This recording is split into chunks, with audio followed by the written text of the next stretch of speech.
All right. Yeah, I don't like stairs. So, yeah, thanks for the intro. So I'm the last person standing between you and dinner, but I'll try to keep time. So I will not ask you to do any of those things like closing your eyes for an undefined number of seconds or stand up. But I have one request for you, please. Be honest, not with me, but with yourself. When I ask you a few questions, or just one or two really important questions, just honestly think and reflect whether that is really what you're thinking, whether you are judgmental, or whether you're dishonest with yourself. You can lie to other people, but not to yourself. Okay? So let's start with this. Very, very simple. That's the world. And my question is, how global are you? And by global, I mean, what kind of global mindset do you have? Now, this is TEDx, so I assume you're all the cosmopolitan elite, the kind of people who know that Brexit might have been a mistake and that 2016 is a bad year for democracy and that really we should not become localized, but we should embrace the world, we should understand the world. Yeah, sure. We all know that, right? And I also hope you're global enough to realize that's not a real world. See that's no countries. Okay, this is a real world. But how global are you? If you think, yeah, maybe I went to an international school, I have some friends from other countries, I traveled, I went around, yeah, I'm quite global.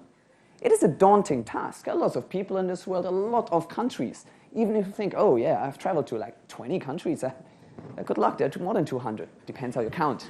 Languages, 5,000 to 7,000, depending how you define languages or dialects. So, is it even worth it pursuing this, understanding the whole world? Can you? Well, yes and no. Over the last couple of years, I and my colleagues, we've worked with a lot of different nationalities, more than 80 as part of our organization. And a couple of things I have learned. One, of course, is to be humble and to realize how little I actually know about the world. But another one is something very, very simple, insultingly simple. One of the main messages for me to you, which is so basic that you probably think it's not worth listening to, but it requires your honesty. And there's also a bit of an echo of some of the speakers before. Suitably, as the last speech, you will hear a bit of Iverson's kind of travel stories and a bit of Dr. Lam's kind of curiosity of children, but applied to a different context, a different kind of challenging norm. I'm pretty sure you all agree with me that if you really want to know about the world, face-to-face interaction, that's the best, right?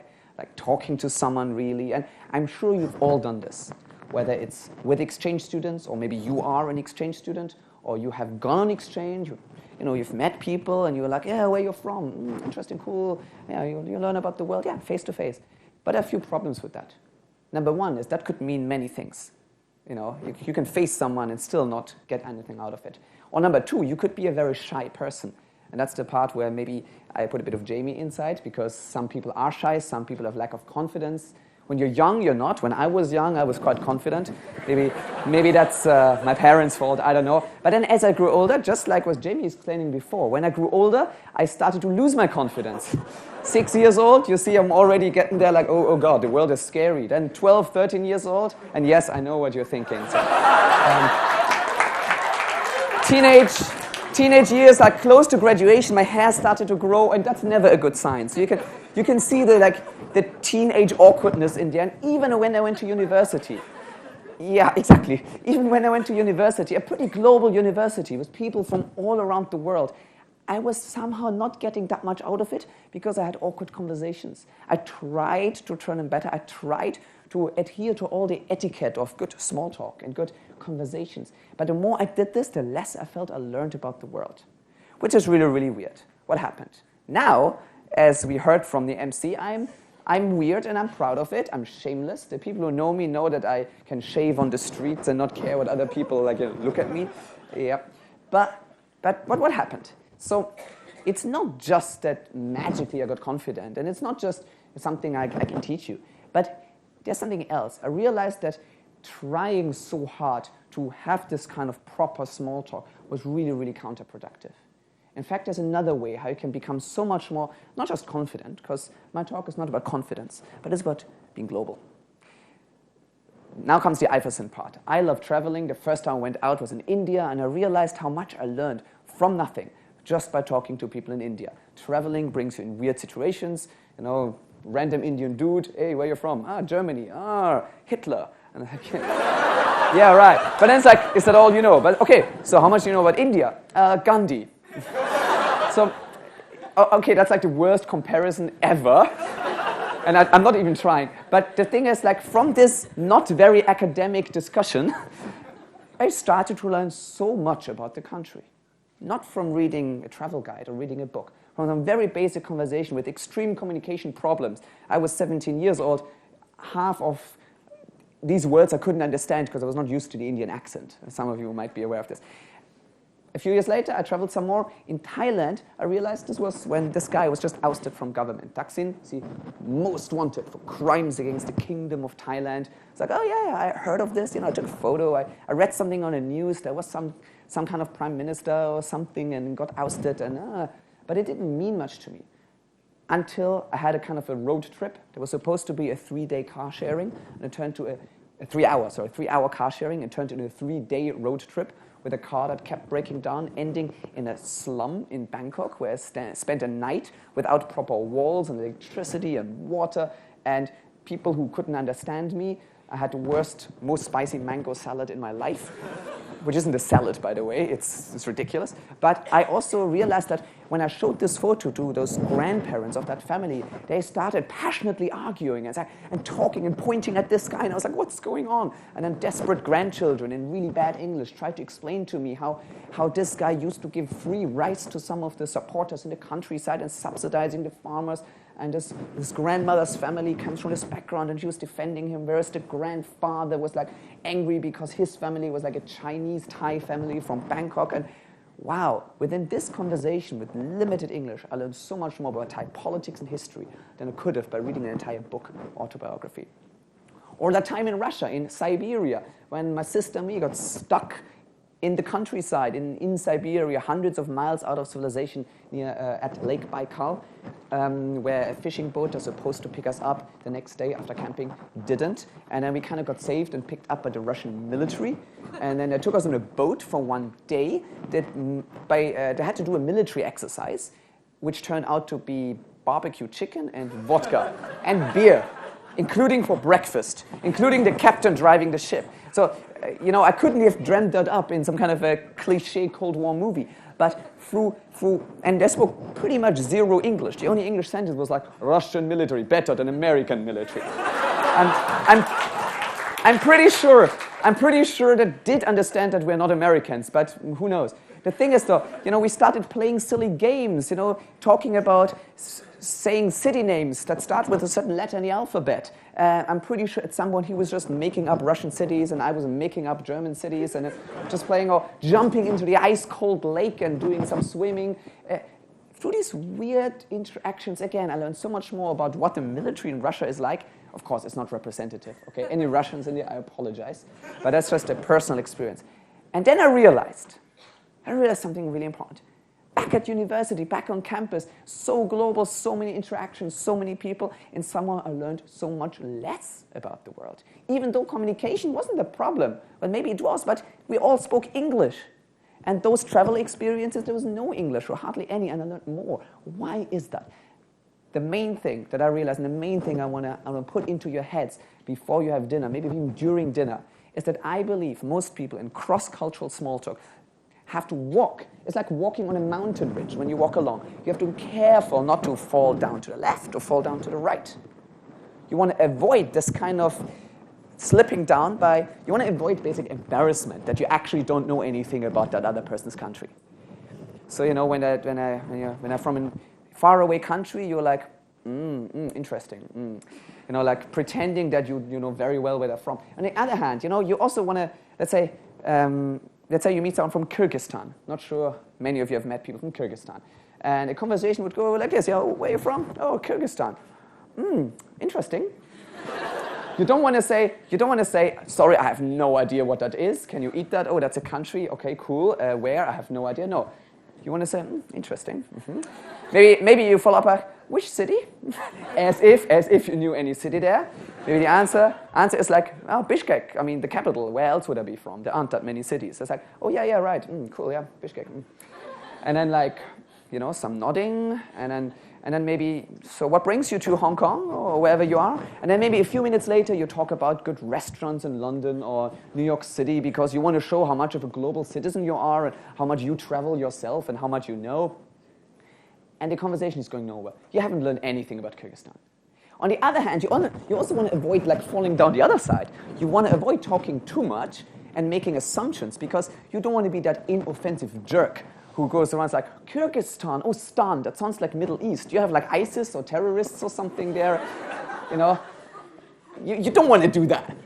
Which, by the way, it's not in the Middle East. It doesn't have terrorists, and even the Middle East doesn't mean ISIS, okay? I hope you understand that. But the thing is, so in order to avoid this, in order to stay on that path, people usually play it safe.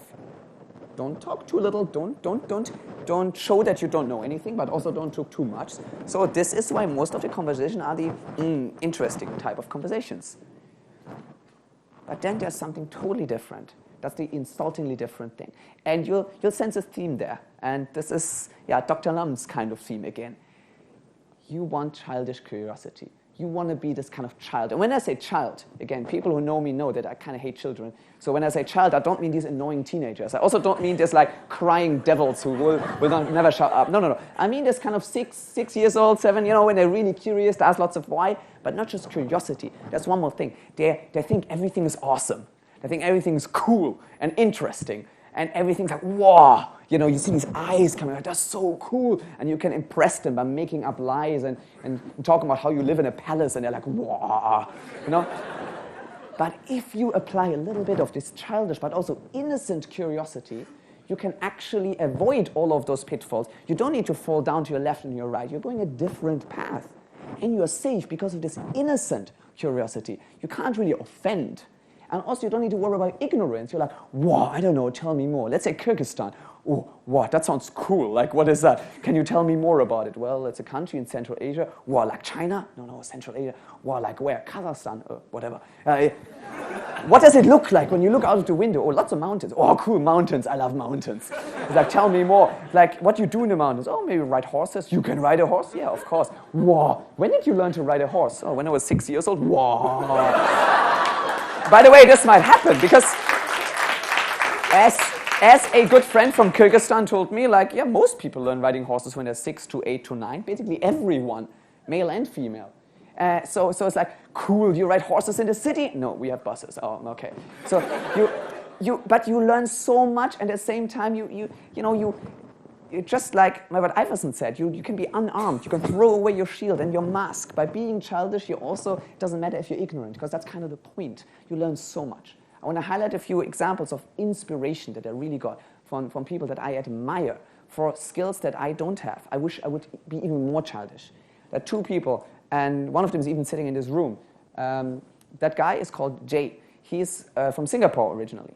And he learned a bit of Cantonese when he came to Hong Kong to work with us. He improved his Cantonese, but he does one thing that is amazing. Whenever we have a project at a university, at a school, or anywhere in Hong Kong, he immediately goes and talks to these like middle-aged security guards or janitors.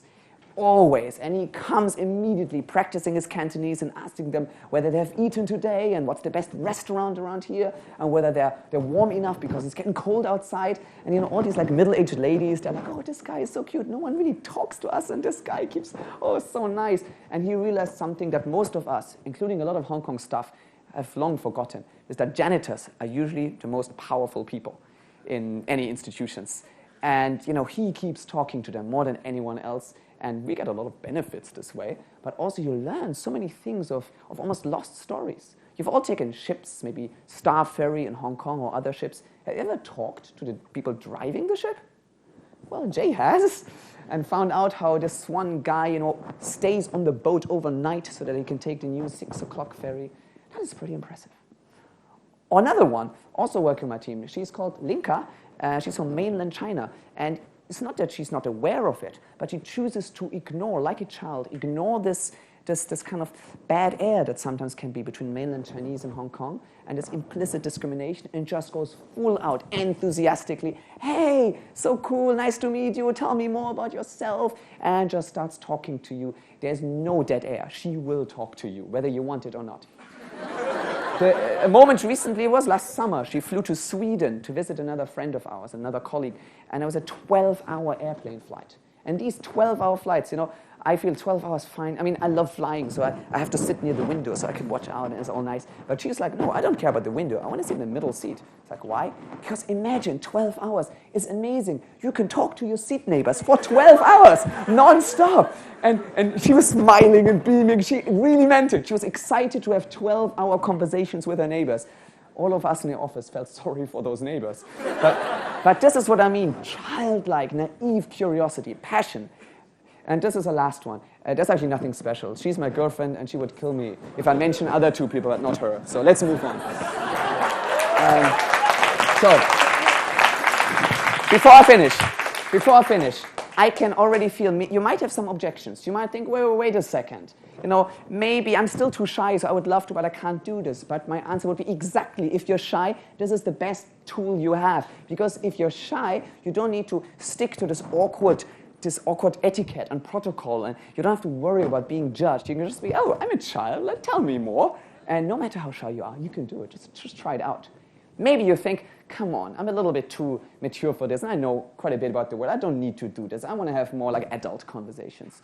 Really? I mean, if that's the case, fine. So, but I don't want to really address this, so ignore this in this case. But really, if you really think you know the world, come back and tell me location of every one of Africa's 54 countries. If you can do that, then you know about the world. But unless you do that, go and have some curiosity. The last point is maybe the most serious one, and I partially agree to this, that we live, as some people say, in a post-fact or post-truth society, especially now, with democracy and politics, that people don't really look at data and numbers and just trust anecdotes and opinions of people, right? Everything's an opinion, therefore you can argue anything. That is a problem. My background is actually mathematics and computer science. I love data, I love numbers. But at the same time, they are meaningless if they're not based on something emotive and expressive. Our brains just work like that. Our brains don't work like a computer of storing endless sequences of numbers and facts. We can't memorize Wikipedia. So we have to start with a human connection, with emotions and pictures. So what I would say is, yes and no, this is kind of important, but we can combine it. It's not a contradiction. We can use the critical minds of adults, but use it with the passion and wonder of children. We can combine those two together. We can say, yes, this is just an anecdote, but it's a good starting point. Instead, what most people do is the other way around, which is terrible. They use no critical thinking, but at the same time, they have no wonder and passion.